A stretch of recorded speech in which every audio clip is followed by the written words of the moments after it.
Welcome back to the Aramco Group studio at UT-TV. Just after the first of the year, the UT had a story about a giant bust. Federal, state, and local police involved in a bust of two cooperating North Park gangs. Gangs in North Park, city of San Diego, involved in human trafficking, involved in prostitution of young girls, among a whole lot of other things. And kind of a shock to the neighborhood, a shock to the community that this is going on. In fact, San Diego, LA, and San Francisco on the West Coast are three of the top areas in the country for human trafficking, for prostitution purposes and drugs and lots of other stuff. So interestingly enough, in our midst, and we've talked to her a couple of years ago, maybe a year and a half ago, and Tiffany's with us, Tiffany Mester, back again. Welcome, nice to see you again. Thank you, nice to have you. Last time we talked about this, you had this story, and I thought, my gosh, this is a horrible story. I just wonder how prevalent it is. Was it just something because of your family background, as crazy as that was, that led to this, or is this more widespread? Then this news thing hits me in the face, and I figure, wait a minute, this is way more widespread than I thought. What was your reaction? To the news, the bust, I think that it was a good bust. And I feel like there's a lot more that needs to happen in San Diego. That's just the tip of the iceberg for what's going on in San Diego. The tip of the iceberg, because they busted a lot of people. I mean, we're talking about 14 gang members and associates. We're talking about dozens of female victims, 60 female victims, minors as young as 15. And you think that's the tip of the iceberg? It is, because thousands and thousands of girls are being trafficked in San Diego alone. Wow. San Diego is one of the top 10 cities that has the highest amounts of human trafficking. Why is that? Well, there are a few things. The Polaris Project has identified a few factors: proximity to border system, extensive highway systems, large universities, just to name a few.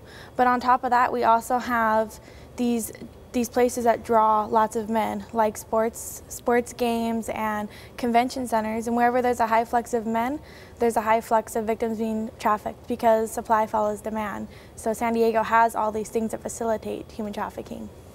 Now, you were a victim of human trafficking as well from a very early age. We talked this personal story the last time you were on, and to summarize it, I thought it was just horrifying. And I thought to myself, gosh, I'm glad this isn't a widespread phenomenon. Now I'm forced to confront the fact, as I think San Diegans have to, that this is a widespread phenomenon, and that a lot of girls out of what we used to call broken homes, divorce and drugs and stuff in the family, that lead to this. If you could, and I don't know how much you like to go back over this, but in terms of your own experience, what happened to you? Well, you know, I really did grow up in the classic broken home, really unfit living environment, abusive verbally, physically, and even sexually abused back when I was really young. So my foundation was broken, my identity was broken, and I didn't have the support system at home. So what happened how I got sucked into trafficking is actually this older man.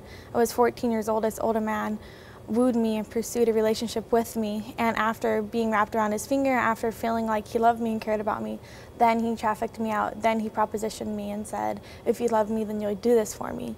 And by that time it was too late. I thought that I knew what I was doing. I thought that I was intelligent and that, you know, I was making my own decision, and this was what was good for me, because I wanted his love. At age 14, and mind you, he was 19 years old. So there was definitely that older manipulative factor involved in it as well. How long were you in that, say, situation or lifestyle? I was in the lifestyle for about a year and a half, off and on. I ran away off and on, and for a while I was going to high school, but eventually I ran away from home and was actually doing that. I was a runaway for almost a year. Now, when you went through that, you went with your sister originally, right? Originally, yeah. And then there were other girls involved. Did you get a sense of how many girls were involved in this just from your own experience of being in it? You know, back in the day when I used to work, we all used to go on the streets and work, and I'd see 20, 30 girls a day on the streets, and you get to know them and you say hi to them. And what town were you in at this point? In San Diego. Yeah. And now everything's moved to the internet, and we actually do internet outreaches. We go online and look for these girls and call them. The internet has exploded this thing, hasn't it? It's exploded. There's just hundreds of them and thousands of them. You go to San Diego alone, it's just, you scroll page after page after page. It's never ending. You can never get to the end of the list. Wow. Now, You have escaped all this and established a whole different life now. We want to make our viewers aware of that as well, because you're going to graduate from college here coming up. You're going to have, and you've been working as a waitress, and you've been working at the Rock Church. What really happened that got you out of that life? I'd have to say that God really intervened in my life. So I went to juvenile hall. I was in juvenile hall for 6 months, turned 16 in juvenile hall, and while I was still there, I was still in contact with my pimp. And when I got out of juvenile hall, I had an ankle bracelet on, and my pimp called my mom's house and wanted me to run away, but I couldn't because of the ankle bracelet.